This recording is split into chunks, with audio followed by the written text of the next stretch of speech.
Okay, तो hello everyone. आज हम इस वीडियो का फोर्थ स्टेप लेकर आए हैं। यानी कि हमने फ़र्स्ट क्लींजिंग की थी, उसके बाद में पील की थी, उसके बाद में मसाज की थी, क्रीम मसाज। अब हम नॉर्मल पैक लेंगे और इसके बाद में हम रबर मास्क के बारे में आपको बताएंगे। ये फेशियल हम पील फेशियल दे रहे हैं।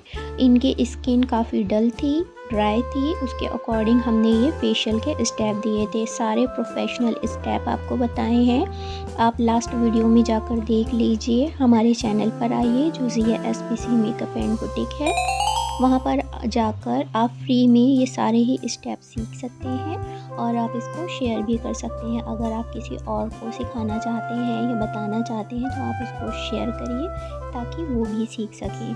अच्छा, इसमें जो भी स्टेप दिए गए हैं ये प्रोफेशनल बेस्ड स्टेप हैं। ये सैलून पर वर्क किया जाता है, उसके अकॉर्डिंग ये सारे स्टेप आपको बताए गए हैं। और फेशियल के प्रोडक्ट के बारे में भी बताया है, स्किन के बारे में भी बताया है आपको, और किस स्किन पर कैसे देना है, डल स्किन पर, सेंसिटिव स्किन पर, ड्राई स्किन पर, आपका जो डार्क स्किन है उस पर कैसा देना है, और मेल और फीमेल दोनों की प्रॉब्लम को भी हमने बताया है। तो आप प्लीज़ वहाँ पर जाएं। अगर आप इसकी पूरी नॉलेज लेना चाहते हैं तो आपको सारी वीडियो देखना पड़ेंगी। इसलिए तो अब हम ये नॉर्मल पैक पहले तो हम अप्लाई कर देते हैं इनकी स्किन पर, क्योंकि नॉर्मल पैक जो हम लगा रहे हैं वो ज़रूरी है लगाना।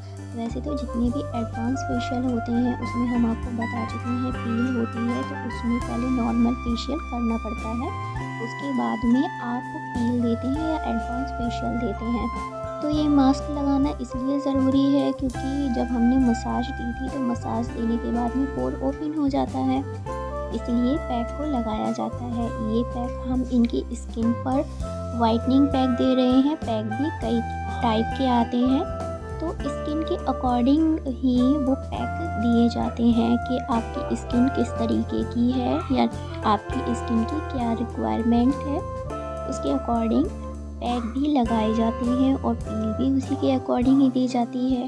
ठीक है, तो क्या करते हैं, जब इसको थोड़ा सा वेट करके हमने मसाज देनी है। मसाज देना इसलिए ज़रूरी है क्योंकि जो पैक ड्राई हो जाता है तो गीला करने के बाद में वो सॉफ्टली रिमूव हो जाएगा।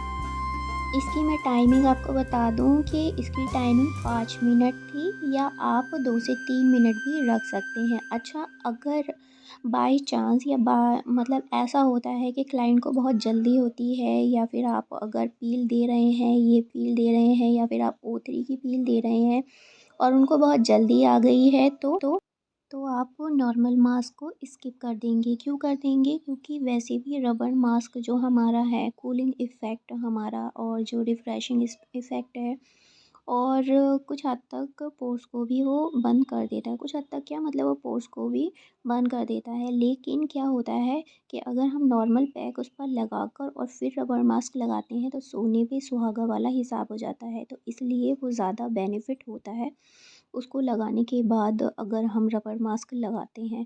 अच्छा, एक चीज़ और होती है, जो पील मास्क के भी कई टाइप होते हैं, वो भी मैं आपको बता देती हूँ। उससे पहले आप मेरा channel Zia SPC makeup and boutique subscribe कर लीजिए, लाइक कर लीजिए एंड शेयर कर लीजिए। तो वो पील के टाइप बताने से पहले ये आप देख लीजिए, जो हमारा नॉर्मल मास्क है वो तो हमने 5 से 3 से 4 मिनट लगाया और उसके बाद में मसाज करके निकाल दिया। अब ये जो है ये रबर मास्क है, इसकी भी कई जो टाइप होते हैं वो होते हैं, कई इसमें वैरायटी आती हैं। अच्छा, ये जो हमने मास्क लिया है ये कैनपैकी का मास्क लिया है, रबर मास्क। इसको 1 से 2 स्कूप हमने रबर मास्क निकाला है और इसको पानी में ऐड किया है। ठीक है, पानी हम अच्छे से उतना ही ऐड करेंगे जितना ज़रूरत है। फ़ैन को बिल्कुल ऑफ़ कर देंगे क्योंकि उस टाइम पर ये रबर मास्क बहुत जल्दी सूख जाता है, इसलिए। ठीक है। अच्छा, ये रबर मास्क जो होते हैं ना, ये जेल में भी आते हैं। ये तो कैनपैकी का ब्रांड है। O3 में भी जो ये रबर मास्क है ये आते हैं, और O3 में भी कई वैरायटी हैं। आप उसको अपनी स्किन के अकॉर्डिंग वहाँ पर ये आप ले सकते हैं। O3 का ये प्रोफेशनल है, और मैं किसी कंपनी को वो नहीं कर रही हूँ, लेकिन मैंने इसका O3 के ब्रांड यूज़ किए हैं तो मैं बता रही हूँ, और ये प्रोफ़ेशनल तौर पर यूज़ किया जाता है। अफ़ोर्डेबल रेंज में है, यानी कि आप जो है 1000, 1200, 1500, 5000 तक की रेंज भी इसमें अवेलेबल है, और इससे अबव भी है। तो आप अपनी पॉकेट के हिसाब से वो प्रोडक्ट ले सकते हैं। ये राहुल फाटे का जो है ये मिलना पॉसिबल नहीं होता है, बहुत मुश्किल से मिलता है। इसलिए मैं आपको बता रही हूँ, ये फुल मास्क हमने अप्लाई कर दिया है। ये मास्क लगाते वक़्त आप क्लाइंट से ज़रूर ये पूछ लें कि वो पूरे अपने आईज़ पर और ये लिप पर लगाकर बहुत कंफर्टेबल हैं। अगर वो कंफर्टेबल नहीं है तो आप लिप पर बिल्कुल ना लगाएँ, जैसे कि हमने इनके नहीं लगाया है। कुछ तो अपनी आई भी कवर नहीं कराते हैं, क्योंकि वो उसमें कंफर्टेबल नहीं होते। कंफर्ट का आप हर काम में बहुत ध्यान रखेंगे, क्योंकि अगर कंफर्ट नहीं होगा तो क्लाइंट इरिटेट होगा, और इरिटेट होने के साथ साथ हो सकता है कि रिज़ल्ट भी उतना ऑसम ना आए।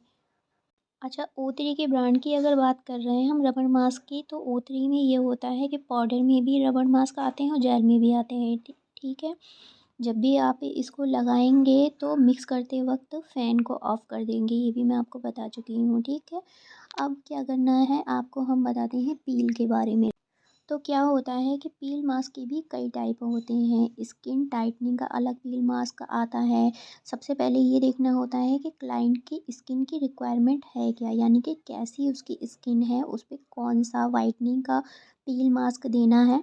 ठीक है, इन पर तो हमने मेन व्हाइटनिंग का पील मास्क दिया था, पील दी थी, और जो हमने इनके ऊपर पैक लगाया है वो भी व्हाइटनिंग का ही लगाया है। ठीक है, कि क्लाइंट की जब हम देना है तो एक्स्ट्रा ड्राई अगर स्किन है तो इसके लिए पील आती है, 202 आती है, 303 आती है, 202 या फिर 204 आता है। तो अलग अलग रिक्वायरमेंट होती है, आप उसके अकॉर्डिंग ही दें। अच्छा, ये जो है ये कैनपैकी का सनस्क्रीन है, और ये लगाना इसके लिए कंपलसरी होता है, यानी कि आप जो भी पील लगाएंगी या आप जो भी फेशियल देते हैं उस पे सनस्क्रीन ज़रूर लगाइए। तो इसके कैनपैकी के साथ ही मिला था।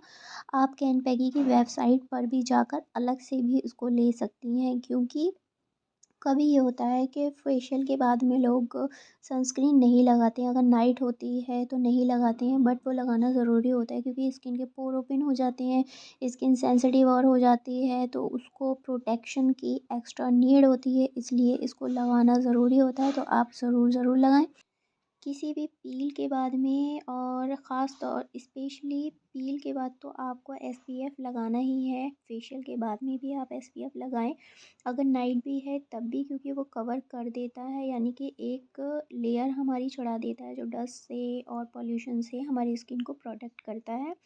सीरम की अगर बात करें तो लोटस का सीरम बहुत अच्छा है, कैनपैकी का सीरम बेस्ट है। आप कैनपैकी की वेबसाइट पर जाकर उसका सीरम ले सकते हैं, जो फेस के लिए बहुत ही बेनिफिशियल है।